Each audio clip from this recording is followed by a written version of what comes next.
are being televised correctly. Thank you.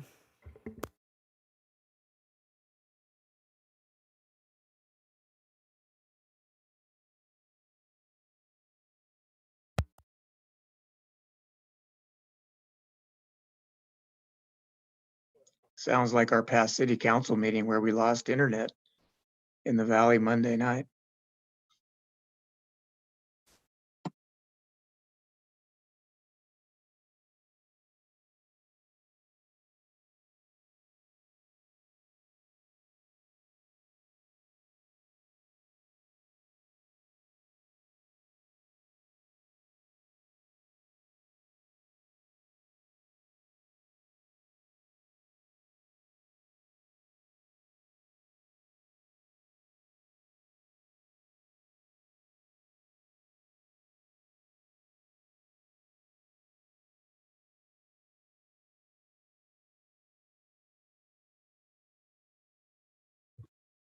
Did it take you long to get back online, Director Urick?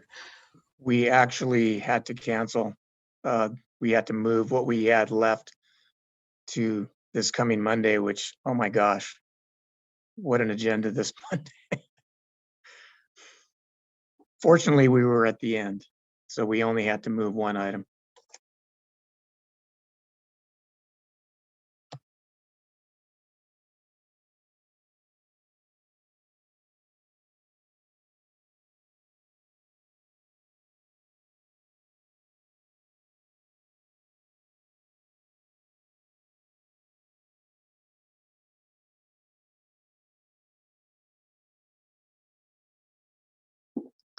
Coincidentally, it was right after Margie gave a speech with Dr. Simmons on broadband. It was about 25 minutes later, everyone lost internet. And I thought, wow, of course, that's just me being cynical as a cop. Item 5, Madam Clerk, would you please read item 5 into the agenda record? Thank you. Item 5, Measure A collected revenues and fiscal year 2022-23 revenue estimates. 5A, receive an update on collected Measure A revenues through June 2021. 5B, review and comment on Measure A revenue estimates for fiscal years 2022-23 through 26-27.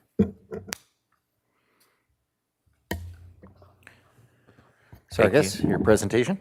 Thank you, Vice Chair Williams, board directors.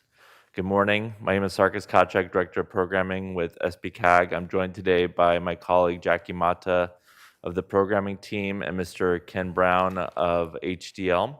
HDL is our revenue monitoring firm that we've been using since 2017. So for today, we wanted to give the board and the public an update on Measure A revenues. Measure A is Santa Barbara County's voter-approved transportation sales tax measure. It was approved by voters in 2008 and has been in place since 2010. So we're about a third of the way through for Measure A as it goes through 2040. So today I will be providing an update on actual receipts collected for Measure A for the last couple of years. Ken Brown will provide an update on why we're noticing certain trends with Measure A, and then Jackie Mata will provide an update on the 5-year revenue estimates, which we do on an annual basis. Next slide, please. So with Measure A, since this is a voter-approved measure that provides many benefits for member agencies and residents of Santa Barbara County, SBCAG regularly monitors these revenues, and we've had HDL on board since 2017. They are actually also used by some of our member agencies, and so they've been helping us with Measure A. Obviously, as we've been noticing nationwide with the pandemic, there was been a dramatic impact to sales tax receipts, not just with SBCAG and Measure A, but statewide and nationwide. So we wanted to give an update to the board on where we're at with those. The good news is that while we did see a dramatic decline in revenues once the shelter shelter-in-place orders were directed, Measure A revenues have rebounded. And so Ken Brown is actually going to give a little bit of information on what makes Measure A different than other sales taxes. But so that's good news across the board for us. Next slide, please. So we've now have information for June of this year. So that allowed us to make some comparisons, not just for prior June years, but also for the fourth quarter fiscal years, which is April 1st through June 30th. And then it also gives us an idea of what we're looking at for fiscal years.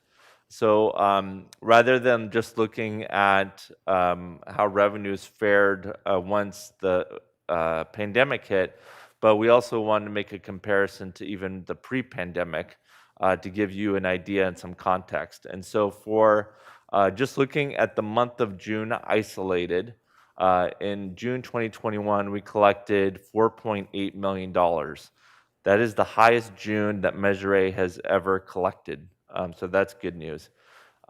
Compared to even June 2020, when we were seeing the inflection point in terms of revenues for Measure A, that's a 40.9% increase. But then when you take a step back and compare it to June 2019, a year before the pandemic, that's a 50% increase. So Measure A is going strong, and we're very thankful for that. Next slide, please. Now, when you look at it in terms of a quarter data, obviously the fourth quarter of 2019 was not the best due to the pandemic hitting. Obviously, the pandemic hit in the prior quarter in March, but then we did see declines in April and May as well. But in the fourth quarter of 2021, this year, we collected $13.2 million compared to the 20 year when the pandemic happened. This is a 32.6% increase. But then, like I mentioned before, even if you take one step backwards and look at fiscal year 18-19, it's still a 26% increase. So we saw strong rebounds for Measure A and increases. Next slide, please. Now, this is the other data point that we wanted to isolate for the board and the public, and this is looking at the fiscal year.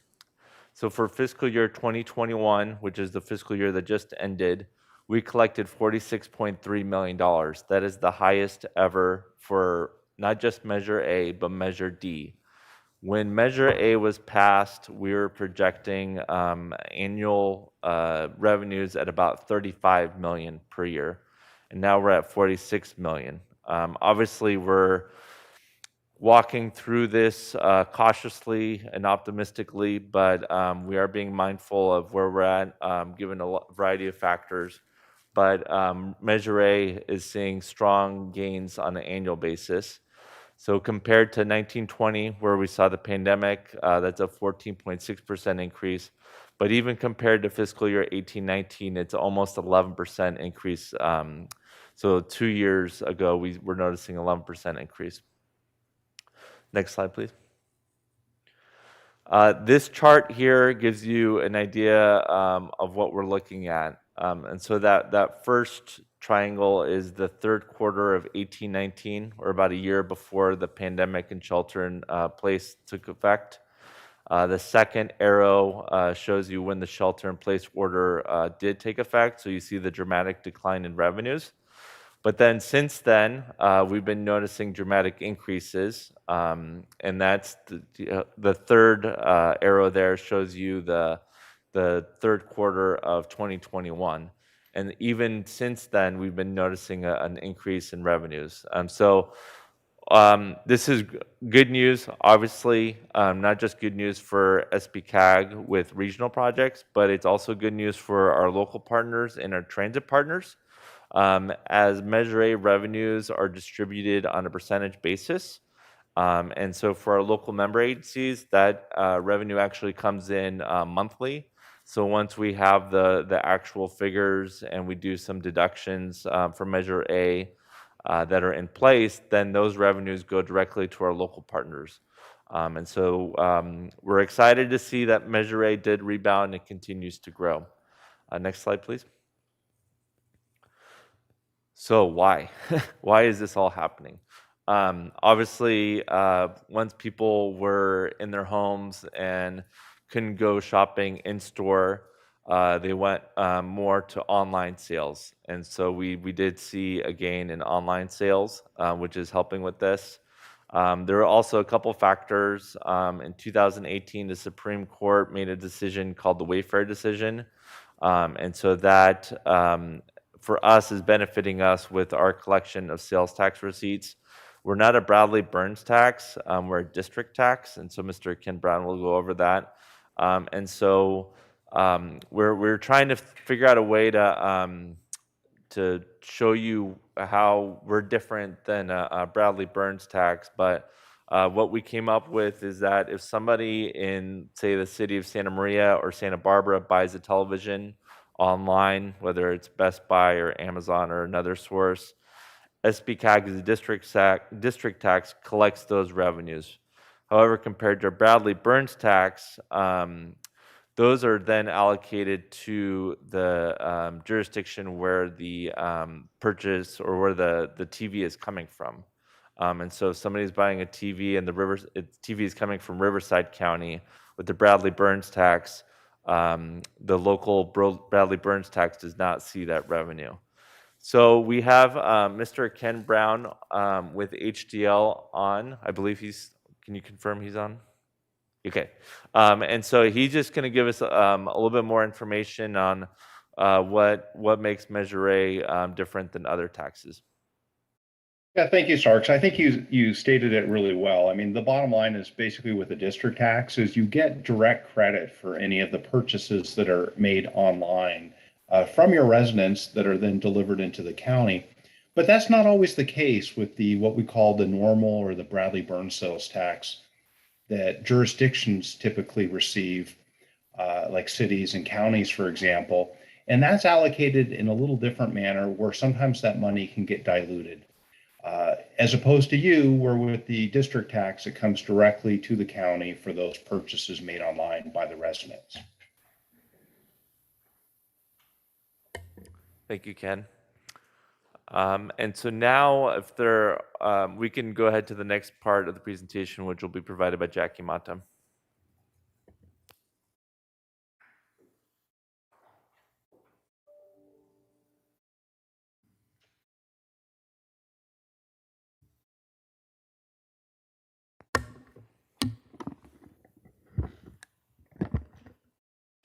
Hi, everyone. Can you hear me? Okay.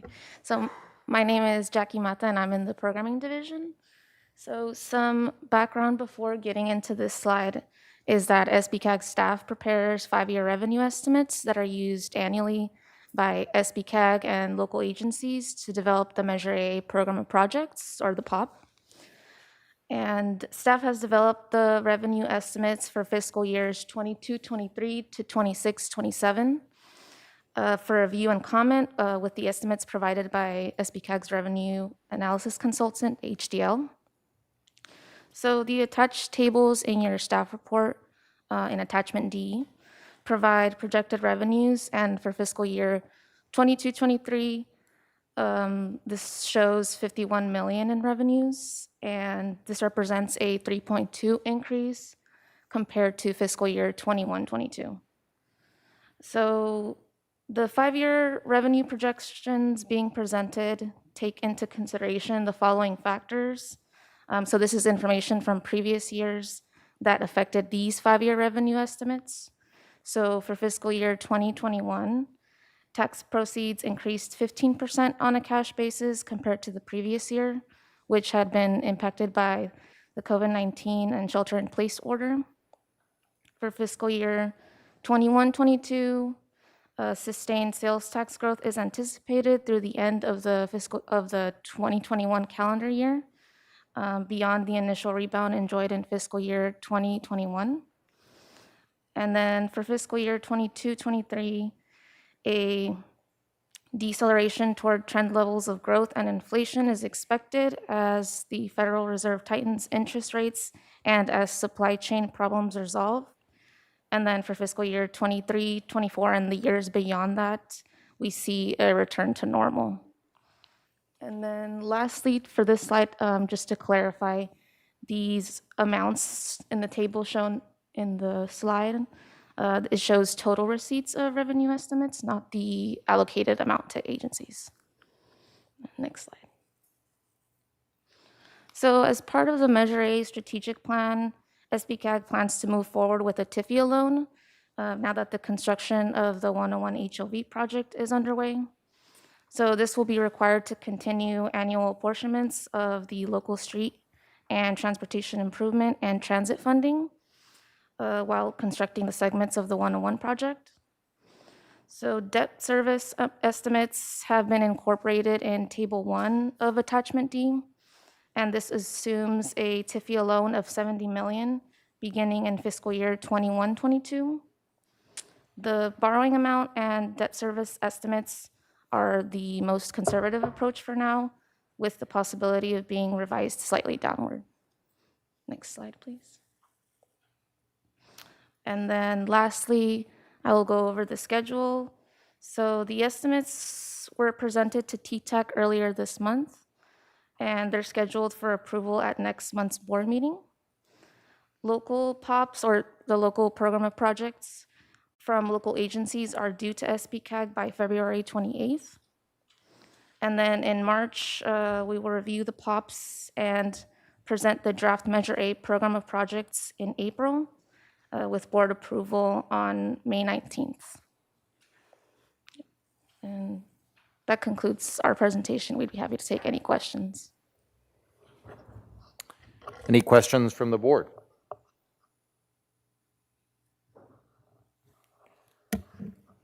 Vice Chair, I see no hands raised for questions. Mine only one is, I mean, on paper, this looks good, right? Was this in line with expectations, previous expectations, less, more? You know, I think that would be my only question. So, Vice Chair Williams, that's a great question. Obviously, when you were looking at when Measure A was approved, we were looking at 35 million per year. And then there was the recession that declined revenues. And we've obviously bounced back. In terms of the recent trends, though, this is higher. And I think a lot of it has been driven by the Wayfair decision and our tax being different than other taxes. So that's been a big factor. And then moving forward, you know, we're getting to the point now, especially with our 101 project and financing and revenues, we're watching this more frequently, like monthly. So as we go through the next few months, we'll obviously keep the board updated on if there's any change in trends. But for now, it's good news that we're seeing higher revenues collected. Thank you. Any requests to speak on this item? Actually, Director Yurig has his hand raised. Okay. Director Yurik? Yes, thank you, Vice Chair Williams. Just quick question. I just want to make sure I understand the POP. Is that programs for us as locals to try to get our roads and some of that infrastructure fixed? And is that also hopefully going to be used for some of the county roads? I know, at least for us, we have a dearth of roads in San Ynez Valley that the heat does a number on the asphalt. There's a number of events that go through that utilize all those roads. And I'm just wondering if these funds are going to be able to be used to possibly help repair county roads and make some of those a lot nicer than what they are right now. So through Vice Chair Williams, Director Yurig, on the first part of the question, the Measure A program of projects gives the public an idea of how every dollar of Measure A funding is being spent over a 5-year period. And so that's the purpose of the POP. And then on the second half, revenues are provided to our local agencies, and it's up to their governing board on how they choose to spend Measure A revenues. So in terms of how it's spent by the county, we know that they have traditionally been spending it for road purposes and as well as other purposes. So that's their money, and so it's up to them on how they decide to spend the funding. Thank you. And I guess lastly on that, along that same line, I was reading where state of California is expecting a surplus of possibly 31 billion this year collected. And I'm just wondering are we going to be able to get any of that down into our county to be able to assist us? Because I know that was one of the questions of, is it going to go to refunds back for people, or could it possibly be used for infrastructure? Yes, so through the chair, we also saw that headline, and so that's obviously good news for California. And I'll see if Director Kern wants to add anything, but we have been advocating that any budget surplus be provided to transportation and hopefully for projects and programs in Santa Barbara County. But there's still a lot of discussions and negotiations happening on that level, but we have to have more, we hope to have more information on that in the coming weeks. Thank you so much.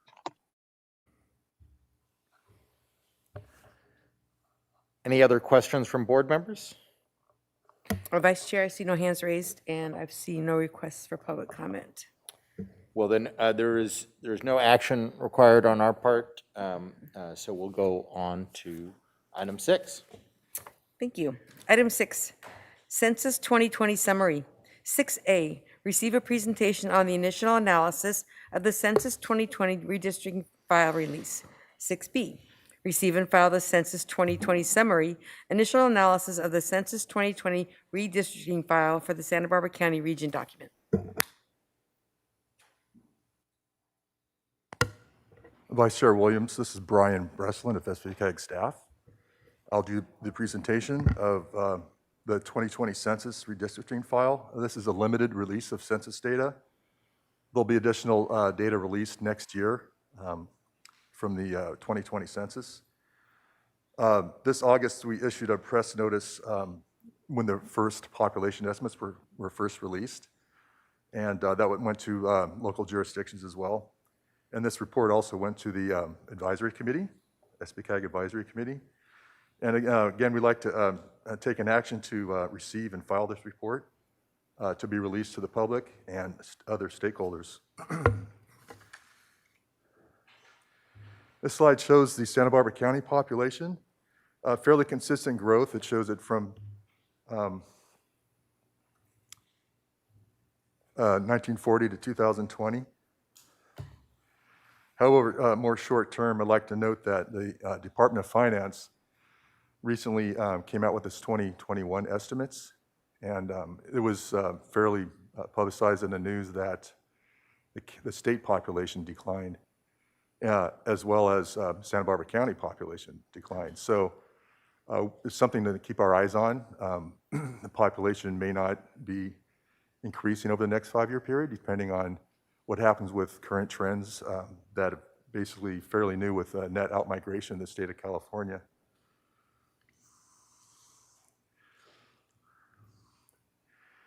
This slide shows the percent change and numerical change over 10-year period since 1940.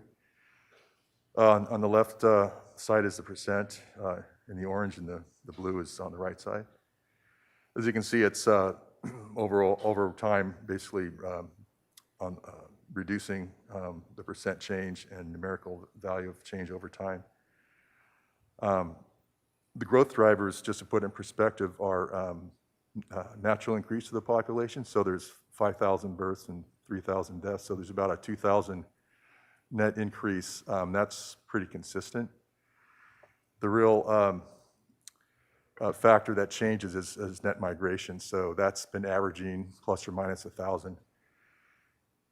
So we'll see where that goes. That net migration could increase, and we could see population declines in Santa Barbara County.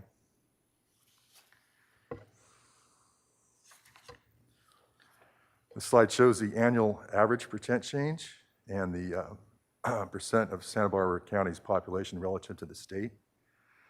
As you can see, all the Tri-County area, San Luis, Santa Barbara, Ventura, and also the state of California, all are showing a less than 1% annual average population change. So, it's definitely come down over time. And then the relative percentage of Santa Barbara County versus the state population, it's in 2020, it's about 1.13%. The lower that percentage, the less potential funding Santa Barbara County would get for grants and other money that's based on population for distribution. So that's something to keep your eye on as well.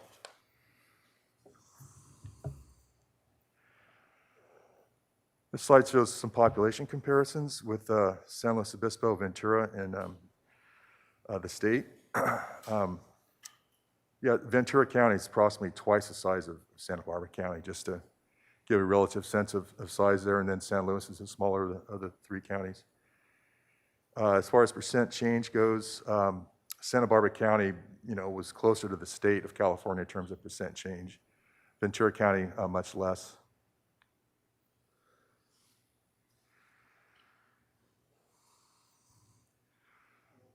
This slide shows the population change for the two census periods between 2010 and 2010-20.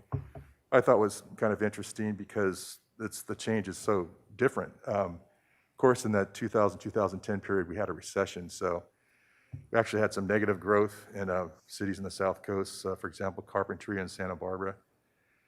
But really, Santa Maria just almost grew the entire 100% of the total population growth in that time period. And that changed in 2010 and 20, where the growth is more spread out. Goleta, Lompoc, Santa Maria showed some significant growth as well.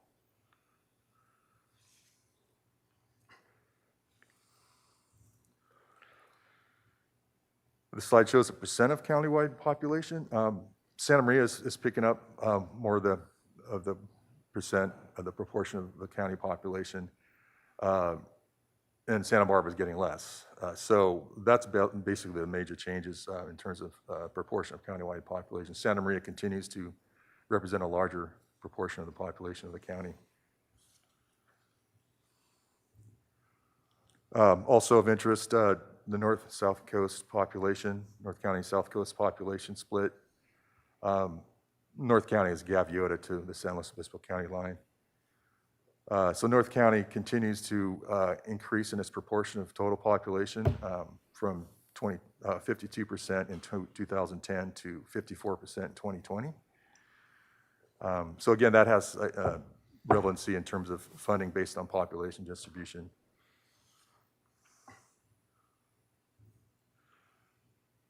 These figures show some of the changes in the unincorporated census places they're referred to as. Working with county staff, the Census Bureau modified geographic areas that the county staff wanted to change for whatever reason, to be consistent with community planning areas, for example, or in this case, adding Eastern Goleta Valley, which is a new community planning area. And so going forward, there'll be data for Eastern Goleta Valley on an annual basis, essentially. So in 2010, we just had Isla Vista in that area. Now it's Isla Vista, and then which Isla Vista did include UCSB at that time. Now UCSB and Isla Vista are separated, and then we've added Eastern Goleta Valley, and then some other changes: Toro Canyon, Summerland, Orcutt, and Ballard. The boundaries were changed, and that's something to think about when you're comparing population counts between census periods, because the boundaries have changed. So the population figures will represent, more or less, but it's basically not just necessarily growth in that area, but in a different boundary. This table shows the unincorporated area population, 2010 and 20. As I mentioned, we now have Eastern Goleta Valley as a census place, and that's a new population estimate from the census of 28,656.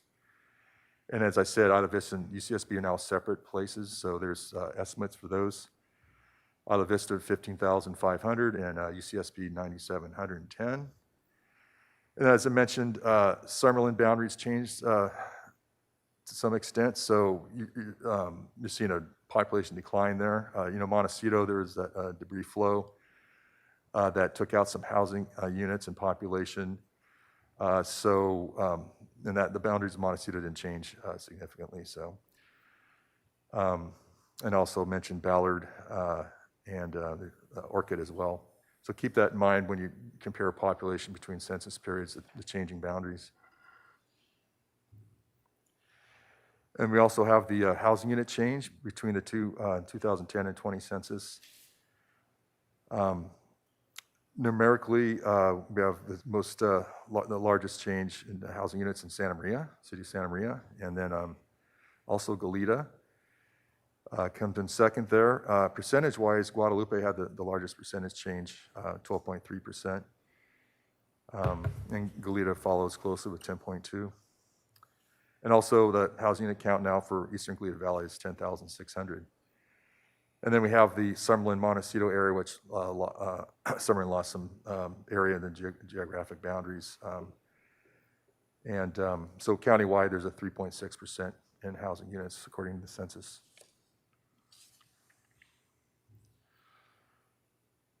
This table shows household, yeah.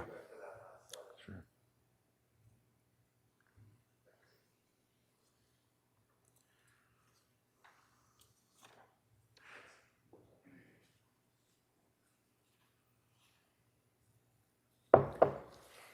Yeah, so this table shows the household size between 2010 and 2020. So household size is essentially persons per household. And interesting to note that, in the South Coast, seems like the household sizes are decreasing, and also in San Ynez Valley.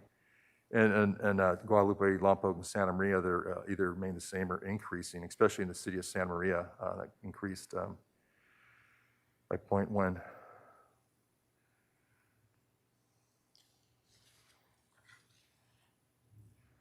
Somewhat related to that, we have the comparison of housing units and housing unit growth and population growth over the three decennial census periods. And in most cases here, you have significantly more population growth than you do housing unit growth. So that tends to drive up household sizes. The county average household size is 2.8, but in the 1990 to 2000 period, the 30,874 population increase with the 4,700 housing units is essentially a household size of 6.5. So that has a tendency to increase household sizes on the overall housing stock. 2000 to 2010, not as much of a population growth. Again, that was during the recession. We actually had some population loss. And then 2010 to 20, the household size is about 4.5 based on that proportion of housing units and population. A couple examples in addition to the county. So as I mentioned, the county, 6.5 persons per new unit. 2000, 2010, 2.42, and then 4.47 the last 10-year period. The city of Santa Maria, there's a significant number of new population versus new housing units. So you have almost 10 persons per new housing unit. And that continues to be fairly high for the next two 10-year periods. Again, the average household size is about 2.8. So those extra persons assimilate in the other housing units and kind of drive up the overall household size. If you remember the prior table, that shows the increase in the household size for the city of Santa Maria. That's pretty evident. The other side of the coin, the city of Santa Barbara, got a 4.74 persons per new housing unit in the 1990-2000. And then an actual negative number of persons per housing unit from 2000 to 2010. City of Santa Barbara lost population in that period and continued to build some housing. So, you know, that was like a relief of the household size. There was, you know, fewer people, more housing. And we're seeing that to some extent in the 2010 to 20 period. Some of this can be attributed to second homes or vacation units that are actually considered vacant, but you know, they're still counted as housing units. So we have, you know, no population associated with those. Yeah, I want to pause for a second. The idea that in the city of Santa Barbara that crowding is easing in the areas where crowding is a problem, I don't think has any factual basis. The long-term trend has been in upper income brackets that household size has been dropping. So it's not inconceivable that that would continue even while we have crowding continuing in lower and maybe even middle, but definitely lower income brackets. So, you know, I don't think we could reach a conclusion without separating that data by income and housing type. Vice Chair Williams, yeah, I think that's very true. You know, it's basically by neighborhood. You know, you see different household sizes, housing density. So, yeah, we're making some very general statements here, like, you know, countywide and citywide. But yeah, you have to dive deep into the data really to see what's going on in some of those higher density, higher household size neighborhoods.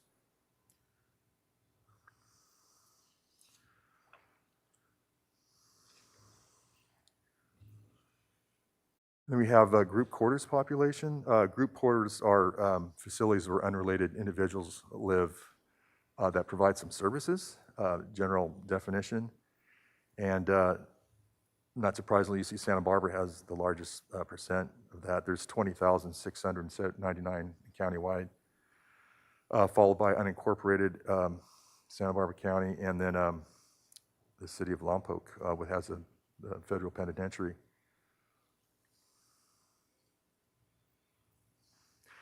Also note that group quarters are not considered housing units, so they're not counted as such.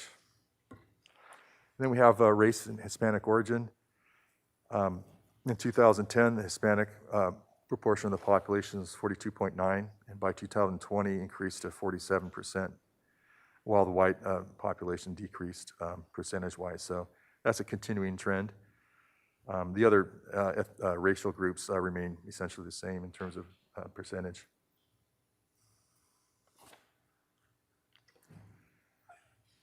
So as I mentioned, there will be some additional data releases next year.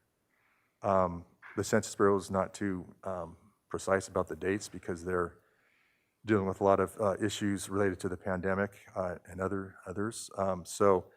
But expect more data next year that's more detailed in age and race, and then some household type information and housing tenure, whether it's renter or owner occupied. Something else to be to know about is the post-enumeration survey. There'll be a statewide survey. We'll get results statewide that estimates the over or under count. That should be available sometime at the end of this year. That's, I think, important because it was a difficult census with the pandemic, and then there was the citizenship question that was proposed. So it's interesting to see what they come up with in terms of a estimate of the over and under count. Not that that's going to change the census results, but it's more of an academic exercise. And also the census question resolution operation, CQR, will be beginning in January of 2022, and that allows local jurisdictions to basically review their housing unit and group quarters counts by census block level, and if they find some discrepancies, work with the Census Bureau to try to work those out. In other words, if housing units are allocated to the wrong census block that's maybe outside the city limits or should be somewhere else, they can resolve that. But that's not going to affect the redistricting data or the 2020 census data. That'll affect population estimates from the Census Bureau going forward, but not the 2020 census. So that's the end of my presentation. Again, we're interested in getting a approval to receive and file report so we can release it to the public and the stakeholders. So I'm happy to answer any questions at this point. Is there questions from board members?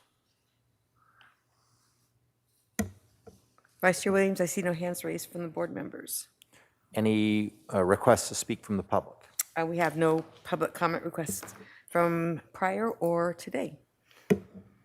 Then this item does require a vote, receive and file. So please, I'll entertain a motion whenever you can. I'll move to receive and file the report and thank Mr. Breslin for the great presentation. Hartman seconds. Got a first by Hart and second by Hartman. Roll call, please. Director Hart, Aye. Hartman, Aye. Eurig,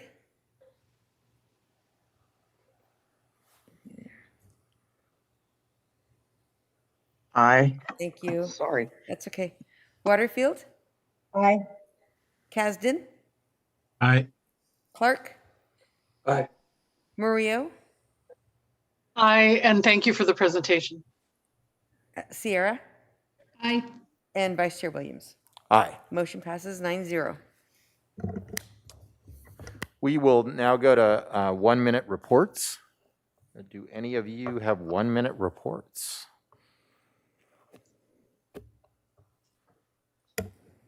Vice Chair Williams, oh, wait, there's someone just raised. Director Sierra has her hand raised. All right. Hello there. I just wanted to thank Director Uhrig for his performance at our Fall Festival last weekend. I missed it, but I heard it was really, really good. And I invite everybody to our Winterfest, the first Sunday of December. That's it for me. Any other requests? Vice Chair Yes. Williams, Kathy Murillo would like to speak, Director Murillo, and then Director Kasdan.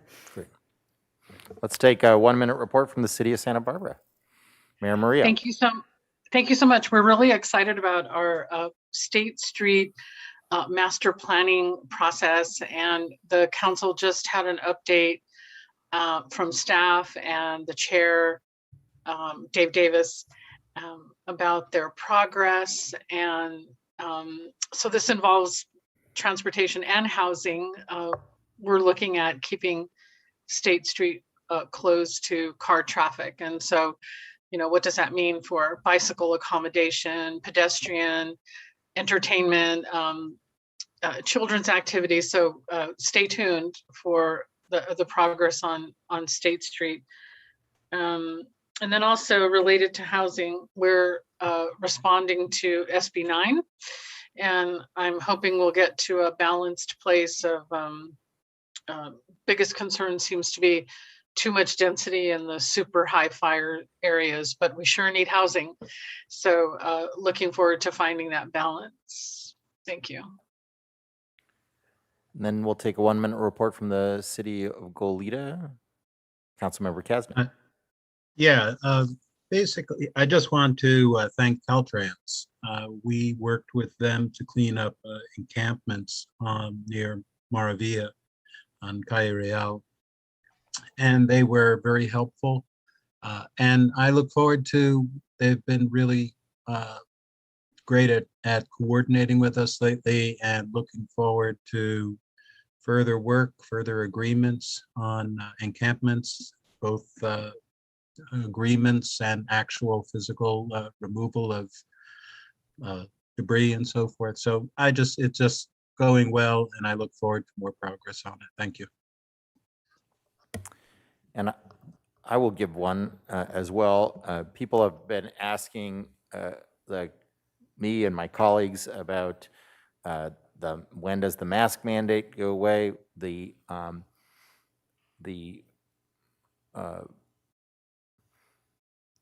When the order was past, it had a threshold of a case rate of 6 per 1,000.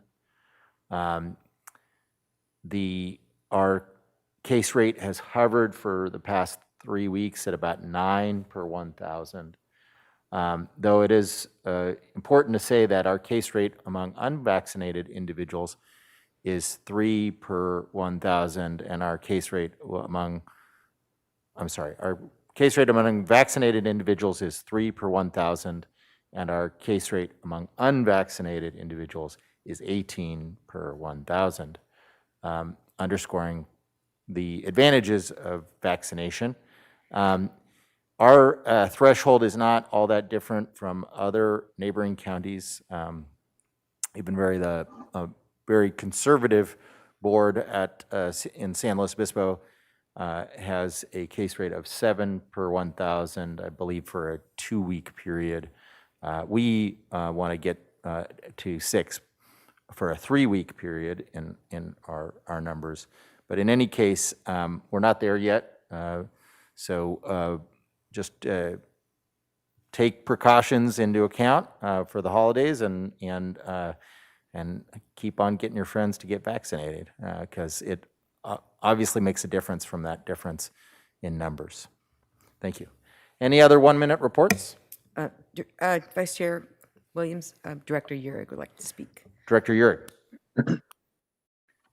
Thank you, Vice Chair Williams. Just again, to piggyback on Director Kasdan's remarks about Caltrans, I too want to thank Caltrans for getting on a number of the potholes on the 154, both directions.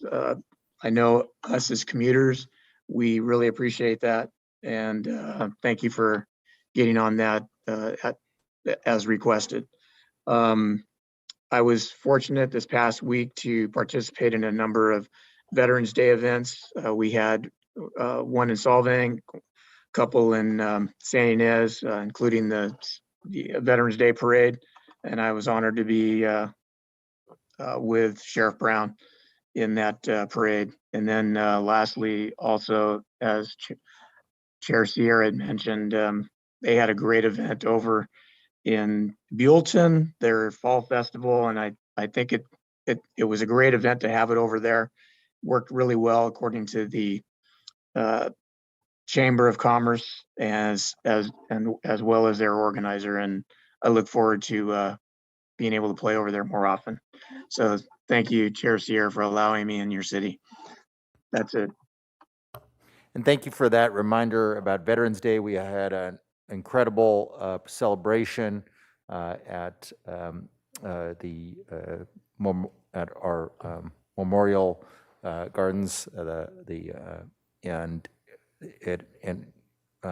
it included speeches by our local ROTC commanders at UCSB and Congressman Salud Carbajal, and it's nice to be able to celebrate in person our veterans once more.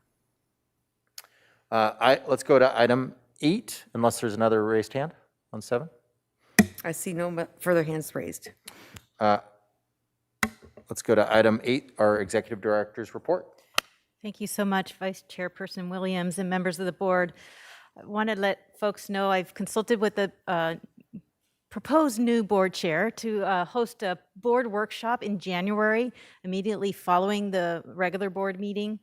The workshop would include lunch to encourage in-person participation, but we will have a Zoom option available. The purpose of the workshop is to provide an informal setting to ask questions and provide comments on the 101 HOV project's progress, future phases, and the funding strategy request, the funding request strategy that we're proposing for the next cycle of SB1 funding. This will be a Brown Act meeting. We will post an agenda, and there will be opportunity for public comment. I also want to let folks know that there's a countywide unmet transit needs listening session will be taking place on December 1st. There are other options. Oh, did you have a question on that? Okay. There are other options to participate in the unmet needs process. There's an online survey. You can email or write via snail mail or U.S. Postal Service by December 3rd. And more information is available on our website, and we're asking the board members to please share this with their networks. We held our meeting with the Measure A Citizens Oversight Committee last week, and we had 100% attendance, which was first since I've been here with SBCAG. It was nice to welcome the new members and meet older members that have been on the committee for over a year in person, because we haven't been able to meet them since COVID has been in place. So I also want to give an update. I presented the broadband strategic plan item to 6 of our 8 cities and have so far received unanimous support for moving forward with the broadband strategic plan. I will present the item to Guadalupe next week and Lompoc on December 7th. So I'm hoping that those 2 will go well as the others have. And last but not least, it was mentioned under Sarkis's item earlier, the governor's budget will be presented in January, and we'll know more about the $31 billion surplus at that time. But in the meantime, we are working with our state legislative consultant to advocate on our behalf. In fact, I was on the tennis court last night and got off, and I had over 15 text messages going back and forth on this very issue. So yes, it's very timely, and thank you, Director Uhrig, for bringing it up. And I just want to let you know we're on it, and we'll do our best to advocate for our needs in this county. So thank you, and that's my report. Any questions of our Executive Director? Vice Chair Williams, I see no hands raised. And then we'll go on, therefore, to the Caltrans report. All right. Thank you, Vice Chair Williams and members of the board. Tim Gubbins, Caltrans District 5 Director. Few items to share with the board today. First, I believe the Board of Supervisors may have heard about this. Caltrans has initiated our technical study of wildlife habitat connectivity in the Highway 101 Gaviota Pass area. And as part of that, we were establishing a stakeholder outreach group. So the technical study will be done independent experts in consultation with experts from various firms. And the stakeholder group will be community-based and focused on the implementation of the technical study recommendations. The stakeholder group includes diverse representation, adjacent property owners, Gaviota Coast Conservancy, Coastal Ranch Conservancy, California State Parks, Fish and Wildlife, Coastal Commission, Santa Barbara County, SBCAG, and both the San Ynez Band of Chumash and the Coastal Band of the Chumash Nation. So email invitations have been sent, and that outreach group kickoff will happen on December 2nd at 3 p.m. Virtually. Next, just to bring attention to a project in City of Santa Maria, State Route 166, Main Street and Miller Street. We began work on improving the signals and lighting at that intersection last Sunday, the 14th. So travelers will encounter lane closures in both directions, Sunday night through Thursday morning. And electronic messages signs will be out. We don't expect the delays to exceed 10 minutes, but the project is enhancing the safety for everyone on the corridor. So we will continue to update as anything may change with that. Lastly, I just wanted to bring attention that with the Clean California, there is a component for a local program. And starting at the same time as this meeting, 10 a.m. this morning, we are hosting a virtual workshop. And that's to let key stakeholders ask questions. And we are going to provide step-by-step guidance on how to complete the Clean California local grant program application. And what those funds do, the Clean California Local Grant Program, it's providing communities approximately $296 million for beautification and improvement to streets and roads, tribal lands, parks, pathways, and transit centers. And this is part of the overall effort to restore pride in our public spaces. And so hopefully we can get a little bit more sustainable in being able to keep those clean after we go in and clean them and everything else. And those are my updates for the day. And if there's any questions, I'd be happy to answer them. Any questions to Director Gubbins? Vice Chair Williams, Director Uhrig. Director Uhrig? Thank you, Vice Chair Williams. Again, I just wanted to thank you guys at District 5 for taking care of Highway 154. A quick question on the Los the Gaviota area, you're talking about that wildlife study. Has Las Cruces School District and the PTA, which has the school right there at 101 and 1, have they been, are they going to be a part and have been invited? I will have to check and get back to you, Director Urick. I'm not sure of all the participants, but I will check on that. Thank you.